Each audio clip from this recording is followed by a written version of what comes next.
guys, welcome back to my channel. Today I will be showing you my Pan That Palette update for September.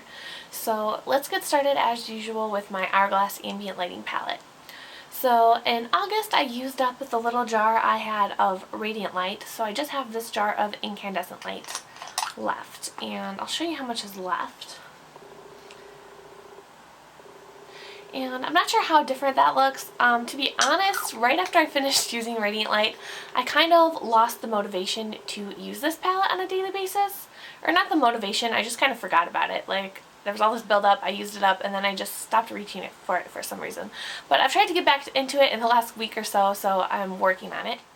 So I didn't quite get as much use out of this as I wanted to in September, but I am working on it, and hopefully October will be better. So the only one I've really been using from this palette is Radiant Light, which is right here, and you can see the tile underneath, so there has been maybe a little progress. I'll have to look at the photos because I'm sure it's very slight if there is any. Then I don't use this one because this is the one I still have in the jar, and then I do sometimes use Dim Light. If you look at it from the side, you can see that it is worn down. The dome from being baked is worn down a little bit, but there's still a ton of product in here. You can see just how high up it goes if you look at the middle one. So it's going to take a while to get through this, so I think my goal for the rest of 2015 is just going to be to finish this one right here. I think that's a pretty achievable goal because I can use that shade all over my face if I want to, because my skin tone is dark enough. I know some people use it as a bronzer, but on me it barely shows up, so I can use it as a finishing powder. And you know, there is this side right here is raised up a bit, but all of this is like almost gone. You can see the tile. So that is my plan for this palette for the rest of 2015. Next up I have my Urban Decay Pulp Fiction palette, and I have some exciting news about this one. Yesterday I hit pan on my first shadow in here. So I hit pan on Righteous. You can kind of see it's pretty small, but it's there, and there's quite a big dip in there. These shadows are really big. Each one is 1.8 grams. Normally in a palette like the Naked palette they're 1 gram, and then a single is 1.5 grams. So these are all bigger than a single, I mean except for this one because it's split in two. So the only two I've been using from this palette so far have been Righteous and Anger, the white one down here, and you can see there's quite a dip right there. So I'm hoping I'll hit pan on that one in October, and that is actually one of my goals. Then finally I have my Lorac Pro, just to bring you guys up to speed. After last month my goals were to finish up white. I wanted to finish off half of garnet, and I don't think I kind of ever verbalized this goal. I watched my last video the other day to see what my goals were, and I kind of started off talking about them and then went on a tangent, so I never actually iterated all of my goals. But my goals were to finish up white, to finish half of garnet, and to finish half of sable. So I will show you where I am now.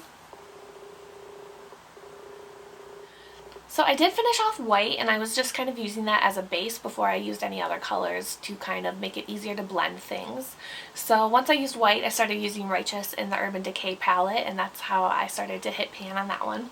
And I also used white as a brow bone highlight and an inner corner highlight too. So now that that is gone, I've moved on to the Anger shade from this palette.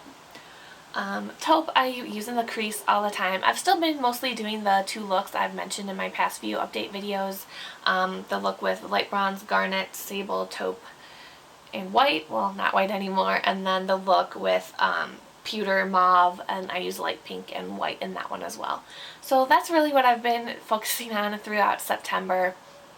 There have been a few days where I just went with a more subtle makeup look, so I would just use Righteous from the Urban Decay palette, taupe on sable, and maybe a little bit of nude all over the lid. So I have done that a little bit as well. And so I did meet my goal for garnet. If you can see, there was some shadow up in this corner going along this side, so I used that up. And then with sable there was some down here, and I used that up as well. And I have made some progress on nude too. And I think I actually hit pan on espresso this month too. I think that was another one of my goals. It just happened so long ago I kind of forgot about it. I already had a pretty good groove going in there to begin with. So I met all my goals last month, which is really great. And now I'm going to talk about my goals for October and also my plans for how to finish up this palette. So my goals for October, I believe, I really want to I don't know if I can finish off Garnet, but I want to finish off as much as I can. I really want to try to finish it off. And then same with Nude. So these are the two I really want to focus on in October. And I would also like to hit pan on Light Bronze. There's a pretty good dip here. I'm sure that will happen any day now. But going forward, you know, the matte shades I really generally only use kind of as crease shades or to darken up the outer V. I don't really use them all over the lid. The only shades I have left that I use on the lid are Nude, Light Bronze, Pewter, and Garnet. And Garnet I don't like on its own. I'm always layering it with something else. So Light Bronze and Pewter are the only two I really use on their own in Nude. So once these are gone, I'm going to be left with all these dark shades and these other shades I kind of use. These two I use in my crease and a little bit of Sable. I use Espresso and Black to deepen up the outer V or set a liner, and then Mauve, or not Mauve, Light Pink. I don't like pink shades on my lids. It just really doesn't work with my coloring. So I kind of use that also underneath other colors to blend them out. So I usually use Light Pink when I do the pewter look all over the lid first to make it easier to blend things. So once these are gone, and these are going to be gone pretty quick because the shimmer shades get used up very quickly, I'm just going to have all these matte shades, and then these four, my goal is just to hit pan on. So I'm actually technically done with them, so this is all I have left to work on. I do want to use these up eventually, and I still have been reaching for them. Like I said, I've been using Espresso and Black to set liners, and I've used Slate on my lower lash line, and I have used Deep Purple a few times as well, I think, to set purple liner. So, but I'm just going to have Taupe, Mauve, and Sable, really, and those, you know, I'm going to need to incorporate other shadows to go with them. And Mauve, I don't know if I'm ever going to hit pan on. I, you know, use it pretty frequently, and there's still barely even a little dip in there. So that is probably going to be the one that sticks around after this year as well. So at this point, I think I would be really happy if at the end of 2015 I just had these four and Mauve left, and I used up Taupe, Sable, Garnet, Pewter, Light Bronze, and Nude. I'm not sure if I'm even going to be able to use up Taupe though, because I used that in my crease. You know, for a long time that was the only one I was using in my crease, and then I started incorporating Mauve, but it's like, it moves so slowly, so I'm not sure if I'll be able to finish that even if I use it in my crease every single day. So, you know, I might have to do some experimentation with maybe Taupe and Mauve on the lid and see if I can incorporate those, maybe layer Nude on top or something. I do want to play around with those, but I have some ideas for other shadows in my collection I want to incorporate for lid shades, and then I'm going to go over those. Another idea I got from another YouTuber, Jessica Green 518, I will link her video down below, is to kind of crush up some of them and combine them and then repress them to make my own colors. She was, you know, in the process of repressing two of her shadows, and she got the idea to mix them together.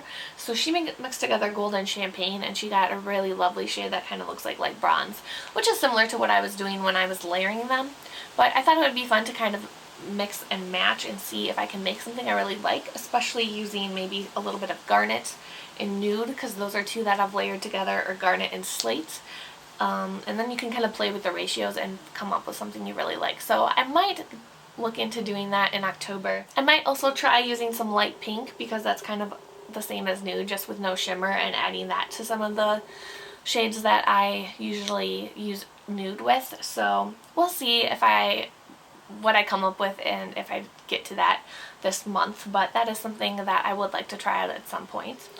In terms of other shadows to incorporate, my plan of action kind of has been to find dupes for the ones that I've used up, and then continue to do the same looks I've been doing, because I've really been enjoying those. So basically what I did is I went through my whole eyeshadow collection, at least what I have here with me where I'm living now, and I found dupes for the ones I really like on their own. So I found dupes for Nude, Light Bronze, and Pewter, because the other ones I had to layer, I didn't like them, so no need to find dupes for them. But you know, I could use a different gold shadow that I just enjoy better, but I have a bunch. I'm not going to show them all to you, but I am going to show you the dupes I found for these three shadows. So I'll start with Nude. So Nude is kind of a light champagne color, so I found a lot of dupes for that in my collection, and I thought I would show them to you. And you know, I'm not going to focus on any of these. I just can move around and kind of get some variety in my eyeshadow usage. So the top right here is Nude, and right above it is Sparkling Dew from the Laura Mercier Artist Palette. Underneath it is Sin from Urban Decay. Right here is Andromeda. It's a dual intensity eyeshadow from NARS. And the bottom one is called Now It's Only Me, and this is from the Makeup Revolution palette I picked up in the UK, and it's the What You Waiting For palette, and all of the shades in here are kind of named after some lyrics in a Gwen Stefani song. At least I'm pretty sure all of them. They might be from other songs, but this one actually has a lot of the dupes I'm going to show you, so I'm excited to dig into those because I haven't used it on my eyes yet. Alright, so next I have light bronze up here, and I accidentally swatched the wrong one right here, so you can just ignore that. That's not really close. But this one right here is Blunt from Urban Decay. I picked up that single on my birthday, so I have that. And then down here, this one's not quite as close. It's much golder, but it is also from the What You Waiting For palette, and it is called Scary Conversation. And then the closest thing I could find to pewter, which is right here, is this one, also from the Makeup Revolution, and that is called Stupid Hoe. And then I also have a similar shade I know from Inglot Back at Home. So that's the kind of closest dupe I found. Oh, and I just remembered I got this Pop Beauty little trio in my Birchbox this month, and this one is actually pretty close to pewter. It's not quite as warm, it's a little cooler toned, but that could be an option as well. So yeah, that's kind of my plan for the rest of the year regarding my Lorac Pro. I'm going to incorporate a bunch of these shades once I use up the lid shades I have left. But we'll see. I don't know. Like, I have 3 months left. I'm pretty sure I can get through nude, light bronze, and pewter in that time. But we'll see. I don't know. Some days I feel pretty hopeful. Other days I feel like it's not going to happen. So I'm not sure if I'll be able to use up these matte shades like I said, but I'm not going to try to think about that right now. I'm going to try to focus on my October goals, and my goals for October are to focus on these two. So thank you guys so much for watching. Let me know how your Pan That Palette projects are going, and I will see you guys soon. Bye!